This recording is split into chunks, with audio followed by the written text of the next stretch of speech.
मुंबईतील धरणांमधील पाणी साठा आता फक्त 10% कमी झालेला आहे।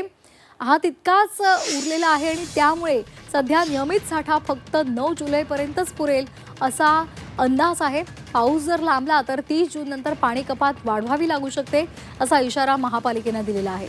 सध्या रहिवासी भागामध्ये 10% तर औद्योगिक क्षेत्रासाठी 20% पाणी कपात सुरू आहे।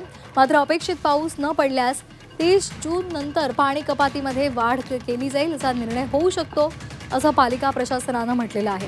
प्रशासनाकडून 25% पाणी कपाती संदर्भातल्या हालचाली आता सुरू झाल्या आहेत। 10 दिवसात जर पाऊस आला नाही तर 25% पाणी कपात अटळ आहे। तर याचा आढावा घेतला आमचे प्रतिनिधी उमेश जाधव यांनी। पाहूया। मुंबईला पाणी पुरवठा करणाऱ्या धरणांच्या पातळीमध्ये मोठ्या प्रमाणात घट झालेली आहे। या ठिकाणी सर्व धरणे या ठिकाणी कोरडी पडत असल्याचं आपण पाहू शकतो।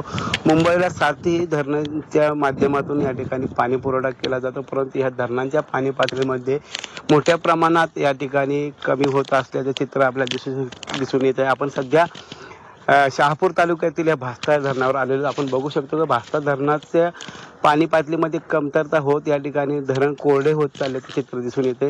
या ठिकाणी आपण समोर बघू शकतो की ही जी पाणी लेवल लेवल बॉटल आहे ती लेवल बॉटल ही बघू शकतो की पूर्ण आता या ठिकाणी ओस पडलेली आहे आणि तीही या ठिकाणी पूर्णता दिसून येत आहे। आणि अशा प्रकारे हे जे काय मुंबईला पाणी पुरवठा करणारी जी काय 7 धरणं आहेत ती 7ही धरणं सध्या कोरडी पडत आहेत। यामुळे यंदा पाऊस लांबणीवर गेल्याने मुंबईकरांना मोठ्या प्रमाणात या ठिकाणी पाणी कपातीच्या संकटाला सामोरं जावं लागणार आहे। सध्या मुंबईमध्ये महापालिकेच्या वतीने जागोजागी टँकरद्वारे या ठिकाणी पाणी पुरवठा केला जाते, परंतु मुंबईमध्ये सध्या 10%च पाणी साठा शिल्लक राहिल्याने मुंबईकरांवर यंदा मोठ्या प्रमाणात या ठिकाणी पाणी कपातीच्या संकटाला सामोरं जावं लागणार आहे। आणि अशी परिस्थिती जर पाऊस लांबणीवर गेला तर पुढेही उद्भवणार असल्याचे या ठिकाणी महापालिकेच्या वतीने बोललं जात आहे। कॅमेरामन योगेश भोईरसह उमेश जाधव, झी मीडिया, शहापूर, भास्ता नगर।